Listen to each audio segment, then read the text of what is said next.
Let's talk now to Brian Bakst, the political editor at Minnesota Public Radio. Brian, thank you very much for coming on the show. I've seen on social media former members of the American military and people on the right of politics suggesting that what's been going on in Minneapolis is not just spontaneous demonstrations, but a kind of organized insurrection against the federal government and ICE agents. What would be your reaction to that?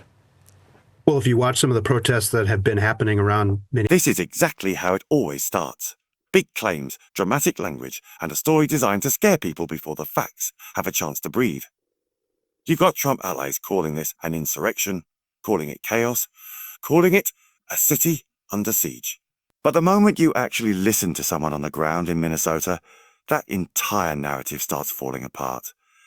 And once that happens, the real question isn't what's happening in Minneapolis anymore. It's whether Trump is losing control of the story he desperately wants everyone to believe. Nearby areas for weeks, they've been largely peaceful. The images that are being projected on screen are, of course, of the clashes between federal agents and people who are upset about their presence here. But there were about 15 or 20,000 people who marched to Minneapolis on Friday, and it went off without a hitch. Of course, like as you mentioned, there have been some cases where things have gotten out of hand. And right now, the Minnesota National Guard has been mobilized. There has been talk that the president of the United States might invoke the Insurrection Act. We haven't seen that yet, but things seem to be turning. Just explain to people listening what you mean by that. Well, for the first time, President Donald Trump has spoken by phone with Governor Tim Walz. There have been political adversaries for quite a while, and they both described the call in positive terms. The president said in his words that they seem to be on a similar, get into what that was. The governor's readout of the call was that the president would be open to scaling down this. This is where the disconnect becomes impossible to ignore. The political messaging is screaming disaster, but the reality on the ground keeps refusing to match the script. Trump wants people to see Minneapolis as a warning, as proof that only overwhelming federal force can restore order. But when you've got tens of thousands of people marching peacefully and no Insurrection Act being triggered, that tough guy posture starts looking more like a bluff. And once the bluff is called, the whole strategy starts wobbling. Few thousand agent presence here in Minnesota, and also be open to involving state investigators into the shooting death probes involving 2 Minnesota residents, 2 U.S. citizens who have been observers who were shot by federal authorities over the past few weeks. Well, that's very important, a certain walking back from that. How has it felt in your state? Has it felt that in some sense you've been under siege?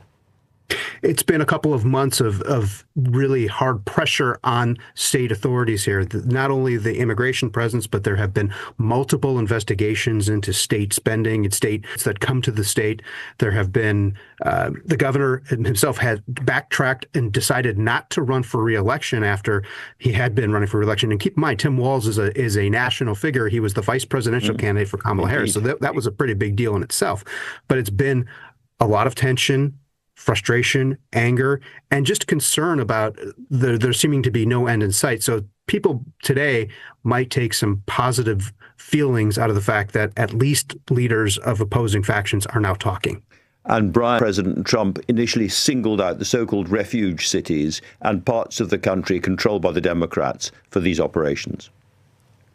Well, the president has talked in no uncertain terms that he's not a fan of the immigrant type populations that have been in Minnesota. Of course, a lot of the focus has been on Somali American people of Somali descent, and Minnesota has the largest presence of those folks of anywhere in the country. Most are U.S. citizens, I should mention. So it's just a matter of what the perception is. But the president has been seeing some erosion in support of this mission by people in his own party, and so things seem to have shifted at least over the past few days since that second. This is the part Trump never once highlighted, the phone calls. The softer tone, the quiet willingness to step back. Because leaders who are fully in control don't suddenly start negotiating behind the scenes. Minneapolis was supposed to be a show of strength, a message to blue states, a reminder of who's in charge. Instead, it's starting to look like a political stress test that didn't go according to plan. You don't threaten the Insurrection Act and then back away unless the situation isn't delivering the fear you were counting on. You don't send in thousands of agents and then start talking about scaling down unless the optics are turning against you. And you definitely don't end up under investigation after US citizens are shot if this was meant to be a clean, decisive operation. What makes this worse is that even Trump's own party is starting to show cracks. When support erodes from the inside, the law and order branding stops looking powerful and starts looking reckless. Minneapolis didn't become the symbol of control Trump wanted. It became a reminder that narratives only work until reality pushes back. And right now, reality is pushing back hard. The protests didn't explode into chaos. The state didn't collapse. The federal government didn't seize total control. Instead, we got hesitation, negotiation, and a very noticeable change in tone. That's not how winning looks. That's how damage control sounds. If you've been watching this thinking something feels off, drop your thoughts in the comments. Is this a strategic retreat, or is Trump genuinely losing his grip on this fight? Let's get into it.